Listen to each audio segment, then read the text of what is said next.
الحمد للہ رب العالمین والصلاة والسلام علی خاتم النبیین اما بعد فاعوذ باللہ من الشیطان الرجیم بسم اللہ الرحمن الرحیم۔ یہ رسالہ امیر اہل سنت دامت برکاتہم العالیہ سے کیے گئے سوالات اور ان کے جوابات پر مشتمل ہے۔ امیر اہل سنت سے بچوں کے بارے میں سوالات۔ دعائے جانشین امیر اہل سنت: یا اللہ پاک، جو کوئی 17 صفحات کا رسالہ امیر اہل سنت سے بچوں کے بارے میں سوالات پڑھ یا سن لے، اسے دین و دنیا کی برکات سے مالا مال فرما کر دینی مسائل پر عمل کرنے کی توفیق عطا فرما اور اسے بے حساب بخش دے، آمین بجاہ خاتم النبیین صلی اللہ علیہ وآلہ وسلم۔ درود شریف کی فضیلت: فرمان آخری نبی صلی اللہ علیہ وآلہ وسلم: مجھ پر درود شریف پڑھو، اللہ پاک تم پر رحمت بھیجے گا۔ صلو علی الحبیب صلی اللہ علی محمد۔ سالگرہ کس انداز سے منانی چاہیے؟ سوال: آپ کے رضائی یعنی دودھ کے رشتے کے پوتے حسن رضا عطاری بن علی رضا ماشاء اللہ 13 جمادی الاولیٰ 1440 1440 سنہ ہجری کو 3 سال کے ہوئے۔ اس حوالے سے ایک تقریب کا اہتمام کیا گیا جس میں نہ کیک کاٹا گیا اور نہ ہی اس طرح کی دیگر چیزیں ہوئیں، بلکہ نعت خوانی اور نیاز کا اہتمام کیا گیا۔ یہ ارشاد فرمائیے، کیا ہم اس موقع کو بھی حصول ثواب کے لیے استعمال کر سکتے ہیں؟ نیز بچوں کی سالگرہ کس انداز سے منانی چاہیے؟ جواب: سبحان اللہ، جس طرح حسن رضا کی سالگرہ یعنی برتھ ڈے منائی گئی وہ بہت ہی برکت کا باعث ہے، کیونکہ جس مکان میں یہ سلسلہ ہوا اس مکان میں ذکر خدا اور ذکر مصطفیٰ ہو رہا تھا اور دعائیں مانگی جا رہی تھیں، اور ایسے موقع پر رحمت کا نزول ہوتا ہے۔ چنانچہ حضرت سفیان بن عیینہ رحمت اللہ علیہ فرماتے ہیں، نیکوں کے ذکر کے وقت رحمت کا نزول ہوتا ہے۔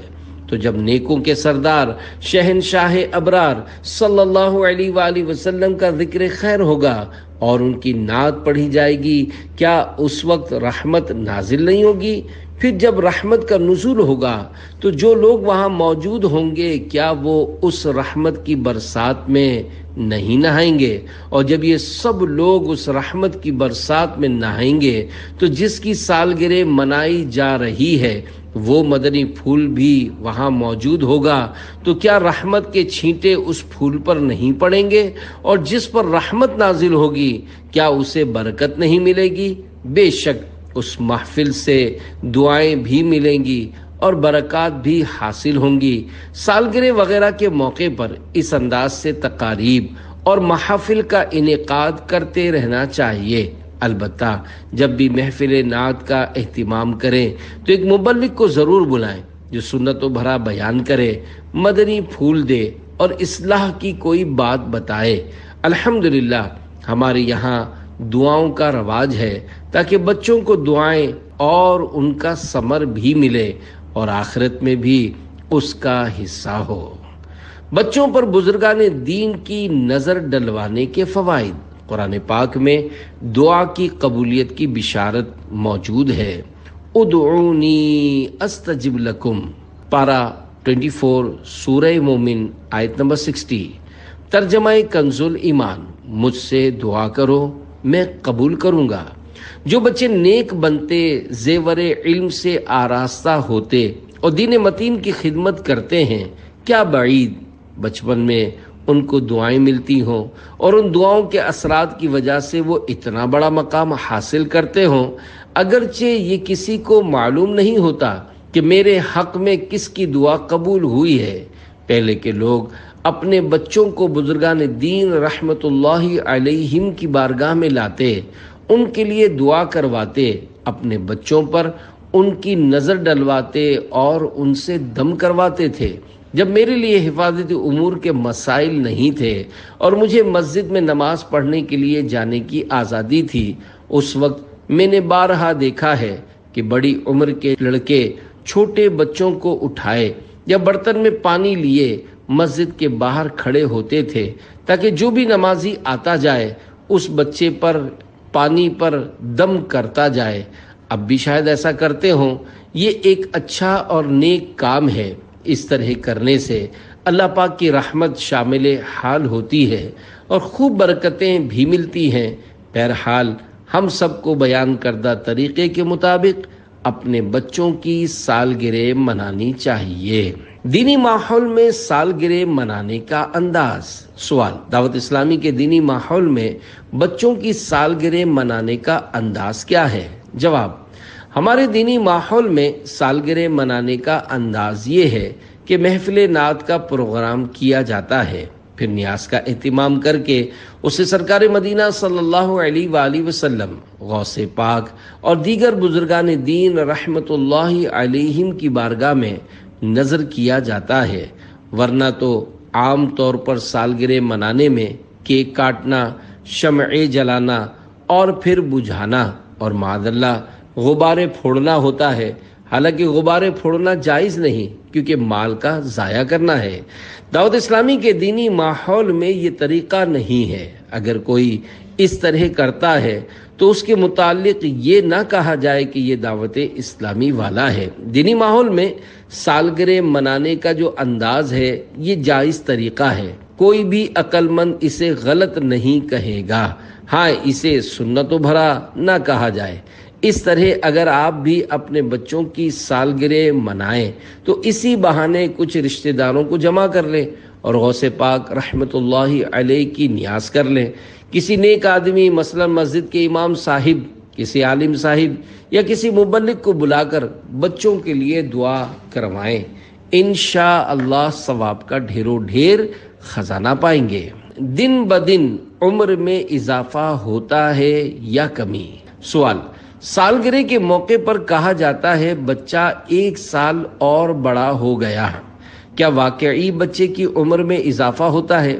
اور ایسے موقع پر اس طرح کے جملے بولنے میں کوئی حرج تو نہیں؟ جواب: آج کل سالگرہ کے موقع پر لوگ کہتے ہیں بچہ اتنے سال کا ہو گیا اور اتنا بڑا ہو گیا۔ در حقیقت وہ بڑا نہیں ہوتا بلکہ چھوٹا ہو جاتا ہے۔ مثلا اللہ پاک کے علم میں حسن رضا کی عمر 92 سال ہو اور اب اس نے 3 سال گزار لیے تو یہ بظاہر بڑا ہوا ہے، اس کو بڑا بولنے میں کوئی حرج بھی نہیں ہے، لیکن حقیقت میں یہ 89 سال کا رہ گیا ہے، یعنی یہ 3 سال چھوٹا ہو چکا ہے۔ سالگرہ کے موقع پر اس انداز سے بھی عبرت حاصل کی جا سکتی ہے۔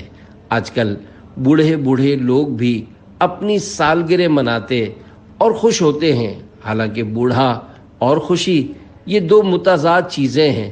بوڑھا مسکراتا بھی ہے تو اس کے پیچھے غموں کی دنیا ہوتی ہے، اگر وہ ہنستا ہے تو پیچھے صدموں کا طوفان ہوتا ہے، مگر یہ اسی بوڑھے کے ساتھ ہوتا ہے جو حساس طبیعت ہو، جس کے پیش نظر اپنی موت رہتی ہو اور وہ خوف خدا رکھنے والا ہو۔ جو بوڑھے لوگ غفلت کا شکار ہوتے ہیں، ایسے بوڑھے میری مراد نہیں ہیں، میں ان کی بات کر رہا ہوں جن کو میری یہ باتیں سمجھ آتی ہیں اور ان کو اس بات کا شعور بھی ہوتا ہے۔ سالگرہ پر غبارے پھوڑنا اور کیک کاٹنا کیسا؟ سوال: سالگرہ پر غبارے پھوڑنا اور کیک کاٹنا کیسا؟ جواب: فی زمانہ تو سالگرہ کے موقع پر لوگوں کا یہی حال ہے کہ خوب قہقہے بلند کرتے، زور زور سے ہیپی برتھ ڈے کہتے ہوئے غبارے پھوڑ رہے ہوتے ہیں۔ حالانکہ غبارہ پھوڑنا اسراف اور ایک فضول چیز ہے، اس میں مال ضائع ہو رہا ہوتا ہے۔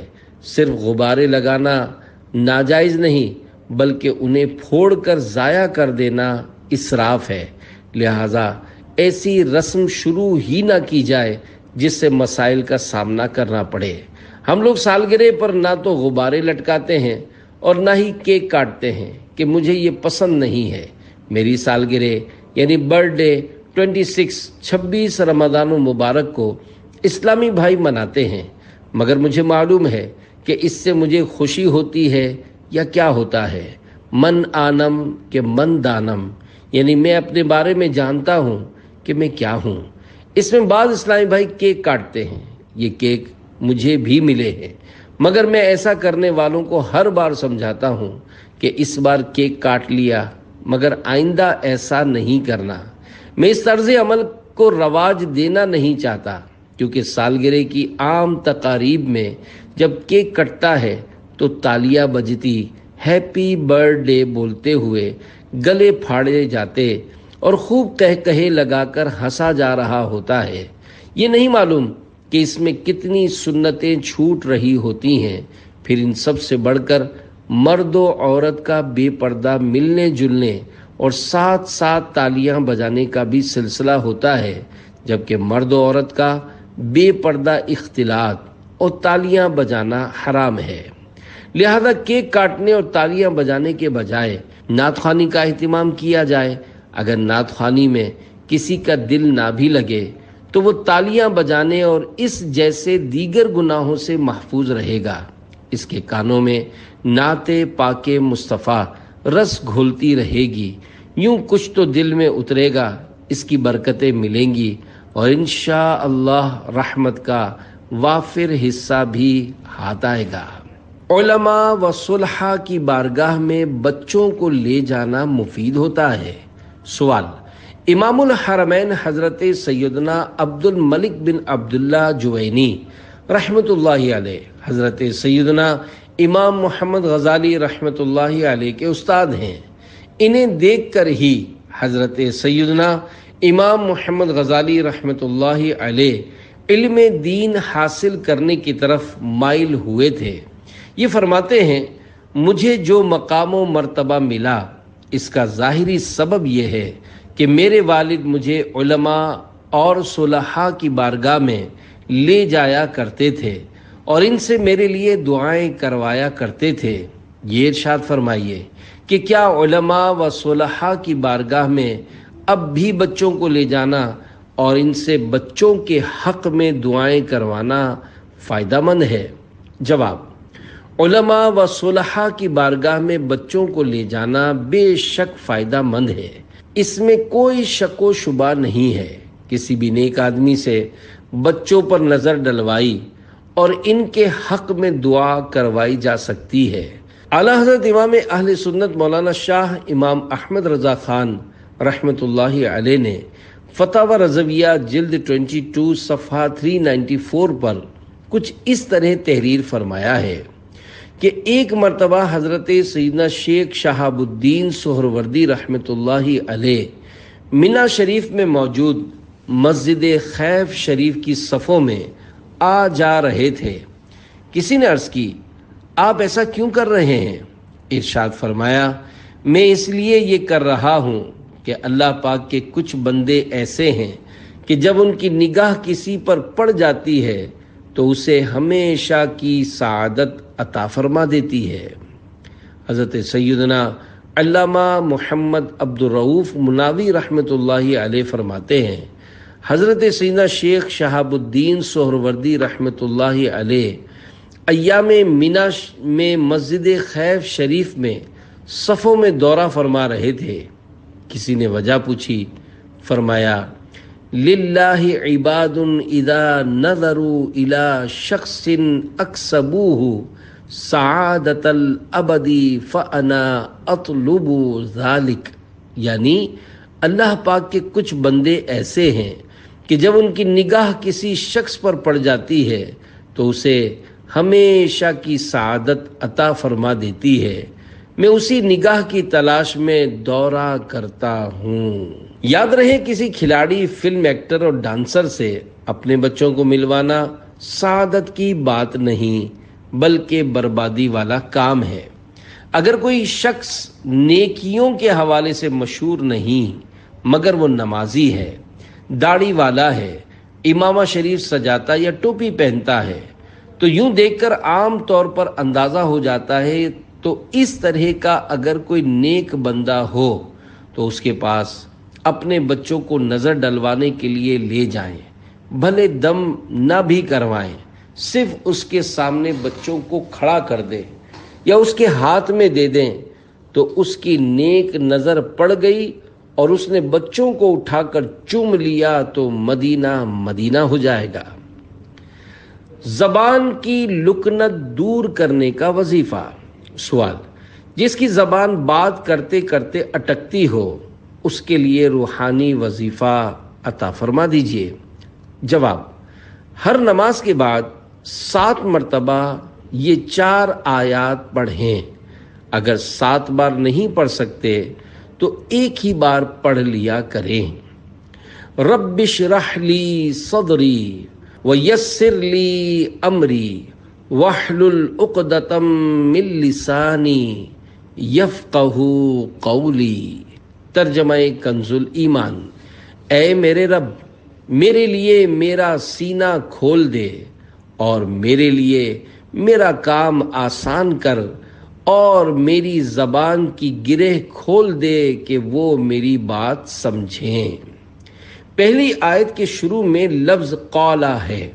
وظیفہ کرتے ہوئے اس لفظ کو نہیں پڑھنا، اگر پڑھا تو یہ حضرت سیدنا موسیٰ کلیم اللہ علیہ السلام کے قول کی حکایت ہو جائے گی کہ یہ ان کی دعا ہے۔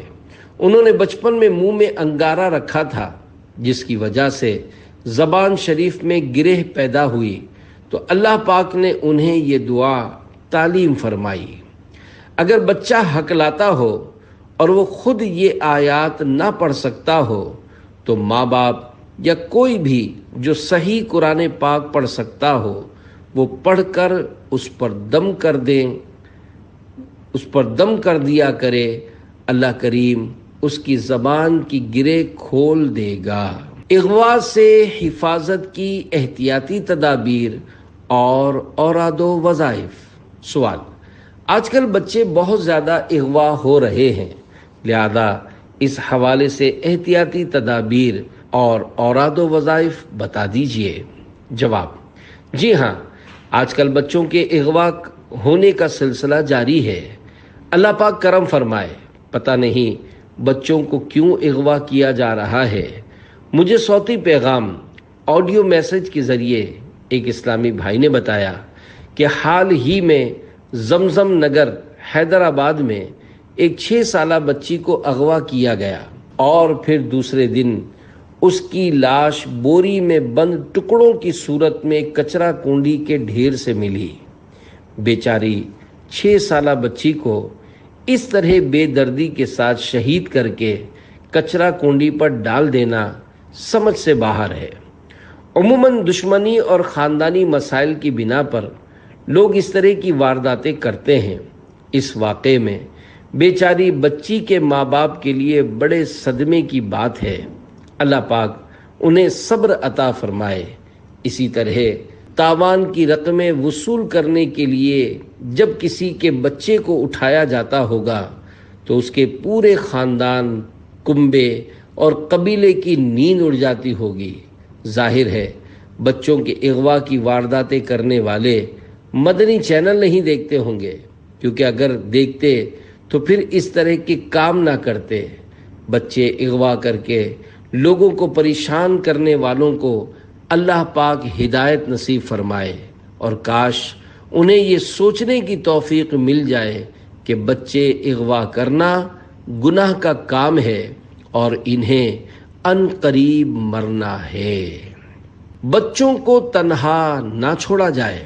بچوں کی حفاظت کے لیے ایک احتیاطی تدبیر یہ ہے کہ بچوں کو تنہا نہ چھوڑا جائے اور آنے جانے میں ان کے ساتھ کوئی نہ کوئی بڑا ضرور موجود ہو، کیونکہ تنہا ہونے کی صورت میں یقیناً ان کے اغوا ہونے کا خطرہ بڑھ جائے گا اور کسی بڑے کا ساتھ ہونے کی صورت میں کم ہو جائے گا۔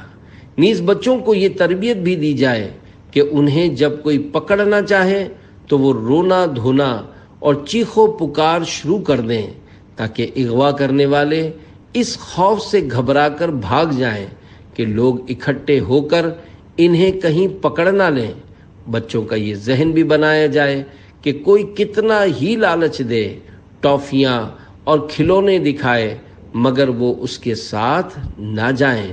ہمیں گھر میں شروع سے ہی یہ تعلیم و تربیت دی گئی کہ کوئی پیسہ یا کوئی اور چیز دے، بلکہ میری والدہ تو یہاں تک کہتی تھیں کہ اگر کوئی سونے کا ڈھیر بھی تمہارے سامنے کر دے تب بھی اس کے پاس نہیں جانا۔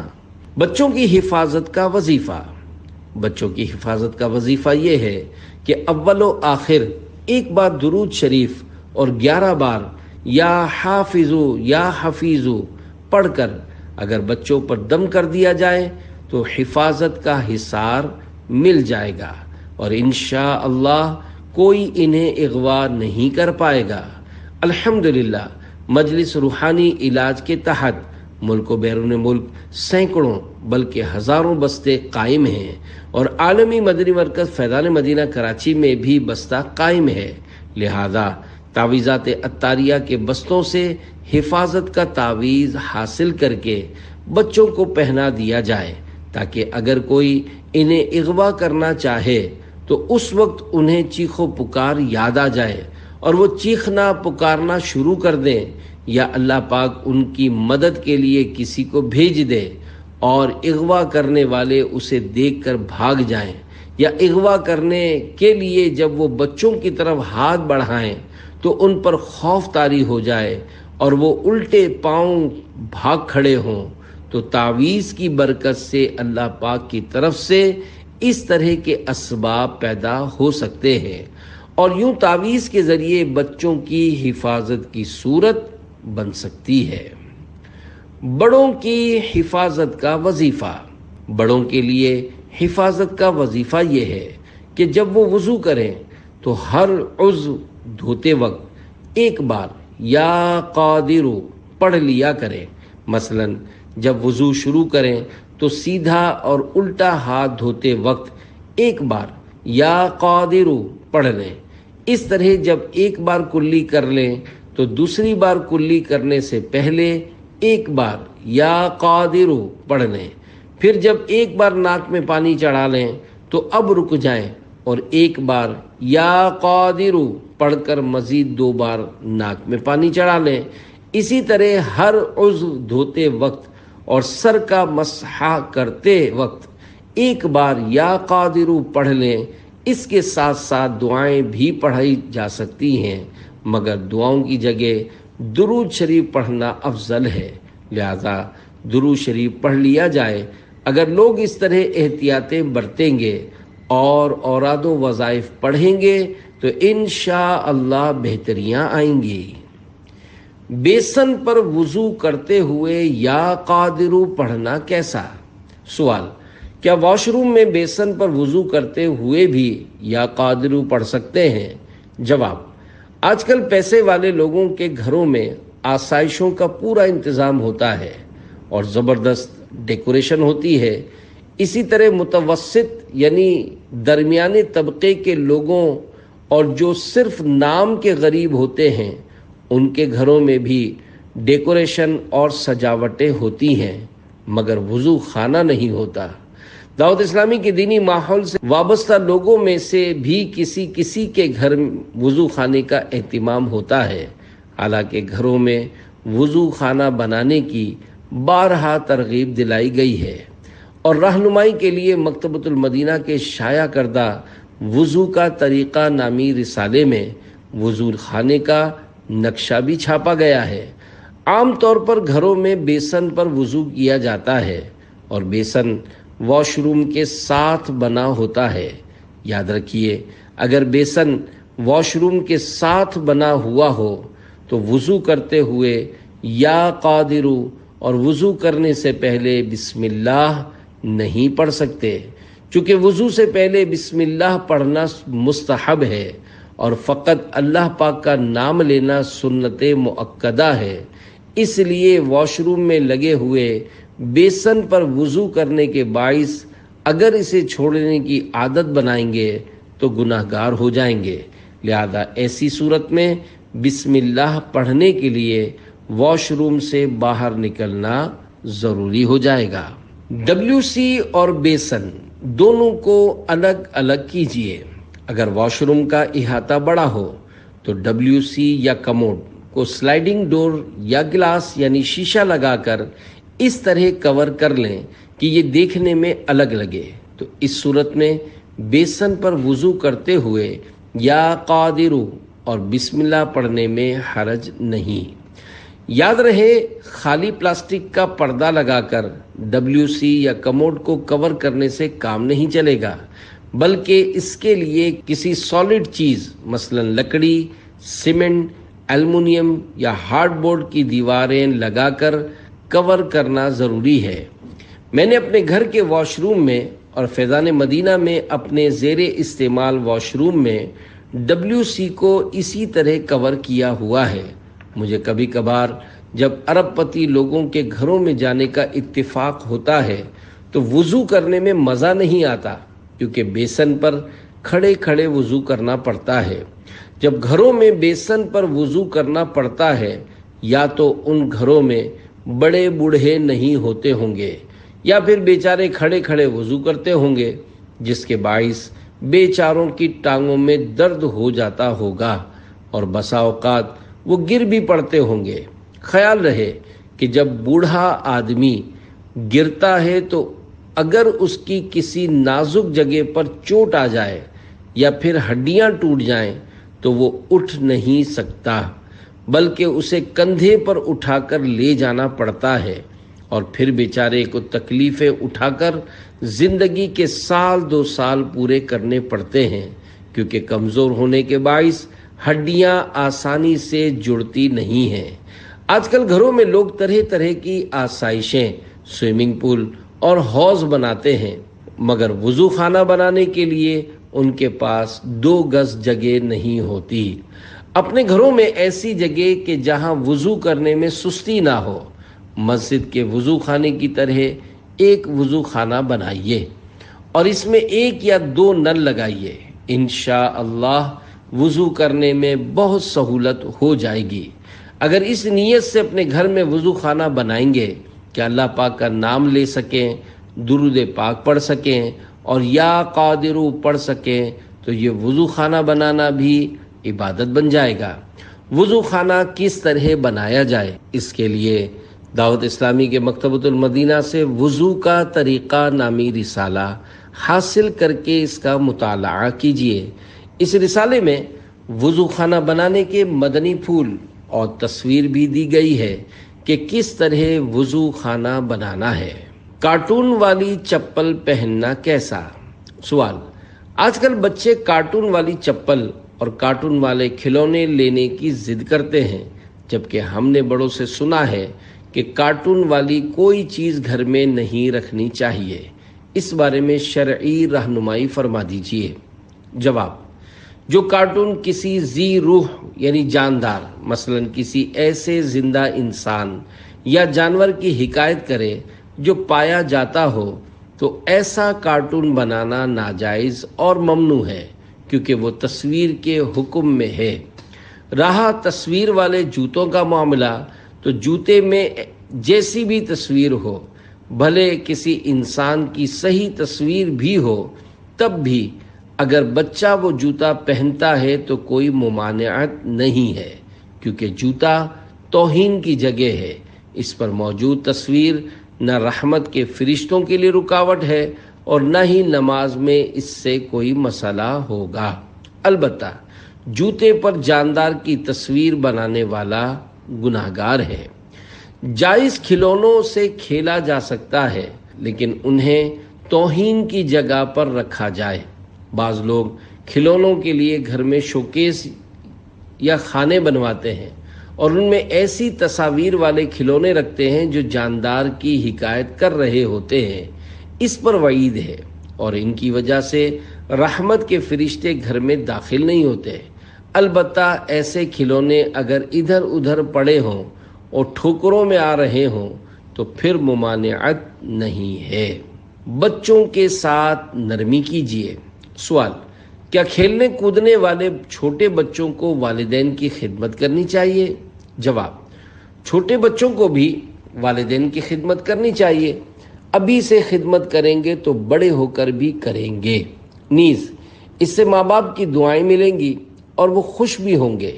البتہ ماں باپ کو چاہیے کہ بچے کی طاقت اور ہمت کے مطابق خدمت لیں، اتنی خدمت نہ لیں کہ بچے پر بوجھ پڑ جائے اور وہ تھک جائے۔ جب بچہ خدمت کرے تو والدین کو چاہیے کہ اس کی دل جوئی اور حوصلہ افزائی کریں۔ دل جوئی ثواب کا کام ہے اور حوصلہ افزائی بچے کی پگار ہے۔ دل جوئی کا دنیاوی فائدہ یہ ہوتا ہے کہ بچہ زیادہ کام کرتا ہے اور خوش دلی کے ساتھ کرتا ہے۔ جب تک بچے کی حوصلہ افزائی نہیں ہوگی وہ ترقی نہیں کرے گا۔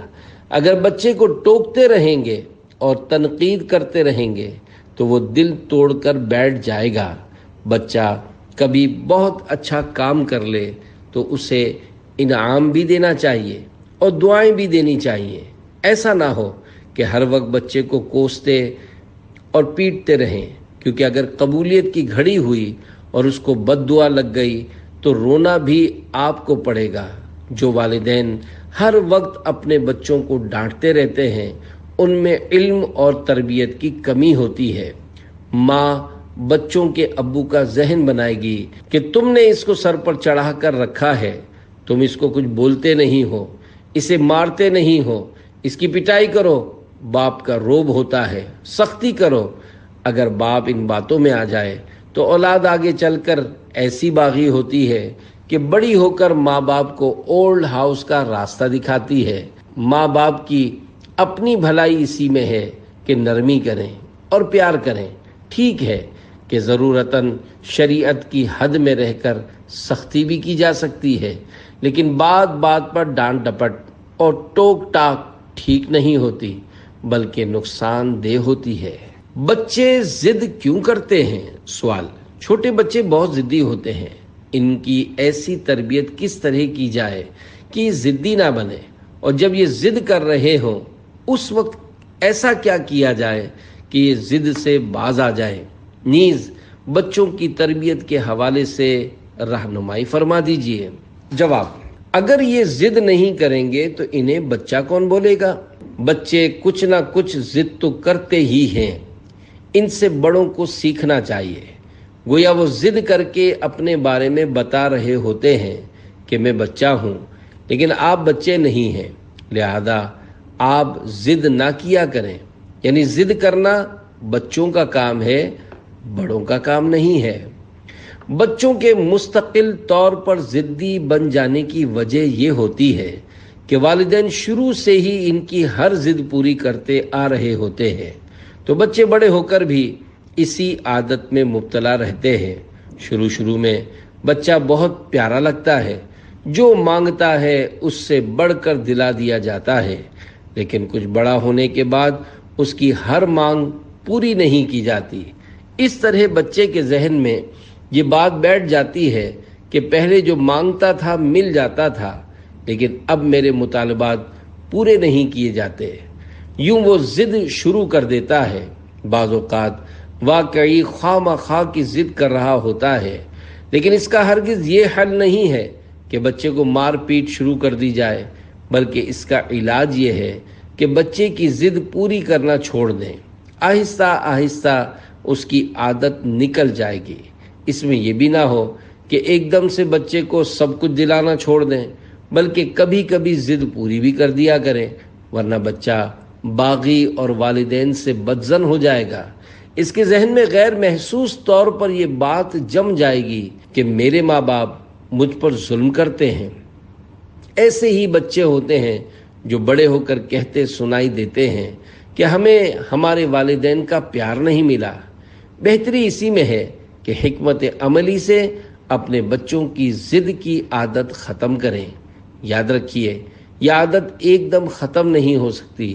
بعض والدین اپنی اولاد کے ساتھ انتہائی نامناسب رویہ اختیار کرتے ہیں، ان کو بات بات پر جھاڑتے ہیں، بلکہ مار دھاڑ بھی کرتے ہیں۔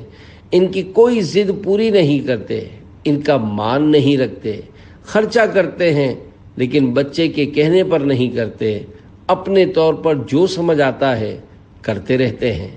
اس طرح بچے اپنے والدین سے باغی ہو جاتے ہیں اور پھر بیچارے نافرمانی پر اتر کر اپنی آخرت خراب کر بیٹھتے ہیں۔ بچوں کی ضد دور کرنے کا روحانی علاج۔ بچہ اگر ضد کرتا ہو اور والدین میں سے کوئی صحیح قرآن پاک پڑھنا جانتا ہو تو روزانہ ایک بار یا تین بار سورہ فلق اور سورہ ناس اول آخر ایک بار یا 3 بار درود شریف پڑھ کر بچے پر دم کریں، انشاءاللہ بہتری آئے گی۔ ہاؤ اور بھاؤ کون ہے؟ سوال۔ بڑے بعض دفعہ بچوں کو ڈرانے کے لیے کہتے ہیں کہ بھاؤ آ جائے گا یا بھاؤ آ جائے گا یا بھاؤ سے لے جائے گا۔ یہ ہاؤ اور بھاؤ کون ہے جو نظر بھی نہیں آتے اور بچے ان سے ڈرتے بھی ہیں؟ جواب: یہ ہاؤ اور بھاؤ فرضی نام ہے، ان کا کوئی وجود نہیں ہے۔ بچوں کو اس طرح بولنا کہ بھاؤ آ جائے گا، تجھے لے جائے گا یا تجھے فقیر لے جائے گا، وہ دیکھو بھاؤ بعض صورتوں میں جھوٹ بھی ہوتا ہے اور ماں باپ کے نامہ اعمال میں گناہ لکھا جاتا ہے۔ مزید اس کا نقصان یہ ہوتا ہے کہ بچہ ڈرپوک ہو جاتا ہے اور اس کے دل میں ڈر بیٹھ جاتا ہے، پھر فجر کے لیے اندھیرے میں نکلنے سے بھی ڈرتا ہے۔ بچوں کو بہادر بنانا چاہیے، ڈرپوک نہیں بنانا چاہیے۔ بعض اوقات ماں باپ بچے سے کہتے ہیں کہ تمہیں کھلونا لا کر دیں گے، بسکٹ دیں گے، چاکلیٹ دیں گے، یہ دیں گے اور وہ دیں گے، اور نیت یہ ہوتی ہے کہ صرف بہلا رہے ہیں، لا کر نہیں دیں گے۔ اس طرح جھوٹ نہیں بولنا چاہیے۔ اللہ پاک ہم سب کو سچا کر دے۔ بغیر اجازت ابو کی بائک چلانا کیسا؟ سوال۔ بعض بچے بغیر پوچھے اپنے ابو کی بائک چلاتے ہیں اور خاموشی سے آ کر کھڑی کر دیتے ہیں، ایسا کرنا کیسا؟ جواب: اس میں 3 غلطیاں سامنے آ رہی ہیں۔ ایک تو یہ کہ ابو کی اجازت کے بغیر بائک لی، ظاہر ہے کہ اس میں ان کی رضامندی نہیں ہوگی اور انہیں پتہ چلے گا تو ناراض بھی ہوں گے۔ دوسری غلطی یہ کہ بغیر لائسنس گاڑی چلائی، جبکہ تیسری غلطی یہ کی کہ چھوٹی عمر میں گاڑی چلائی، کیونکہ 18 سال سے کم عمر بچوں کو گاڑی چلانا منع ہے۔ ایکسیڈنٹ کا زیادہ خطرہ ہوتا ہے اور 18 سال سے کم عمر بچوں کا لائسنس بھی نہیں بنتا۔ بغیر اجازت اور وہ بھی چھوٹی عمر میں گاڑی نہیں چلانی چاہیے، کیونکہ اس میں جان کا خطرہ بھی ہے اور گاڑی ٹوٹ پھوٹ کا شکار ہو سکتی ہے، جس میں ابو کا نقصان ہے۔ اگر کسی کو ٹکر مار دی یا کسی کا نقصان کر دیا تو پھر کیس ہو جائے گا، اور کراچی میں تو بچوں کی بھی جیل ہے۔ ایسا کرنے پر بچہ چھوٹ کر نہیں جا سکے گا اور اسے جیل میں ڈال دیا جائے گا۔ پھر امی ابو اور خاندان والے الگ پریشان ہوں گے، رونے دھونے کا بھی کوئی فائدہ نہیں ہوگا اور جیل سے جانے نہیں دیا جائے گا۔ ان سب چیزوں میں نہ جانے کتنا پیسہ بھی خرچ ہو جائے گا، اس لیے خوب احتیاط کرنی ہے اور ملک و شریعت کا قانون بھی نہیں چھوڑنا۔ بچوں کو بھی دوسروں کو سلام کرنا چاہیے۔ سوال۔ بعض بچے سلام کرنے میں شرماتے ہیں، ہمیں کس کس کو سلام کرنا چاہیے؟ جواب: بچوں کو بھی سلام کرنا چاہیے تاکہ عادت پڑے۔ جو بھی بڑے ہیں جیسے امی ابو باجی بھائی چاچو انکل آنٹی اور پڑوس میں رہنے والے، بلکہ جو بھی مسلمان ہیں، انہیں آمنا سامنا ہونے پر یا موقع ملنے پر سلام کرنا چاہیے۔ کوئی گھر آئے تو سلام کریں، کسی کے گھر جائیں تو سلام کریں۔ ابھی سے عادت ڈالیں گے تو انشاءاللہ الکریم آگے چل کر یہ عادت کام آئے گی۔ فرمانے امیر اہل سنت دامت برکاتہم العالیہ: بچوں، بوڑھوں اور مریضوں کو پیار دیجیے۔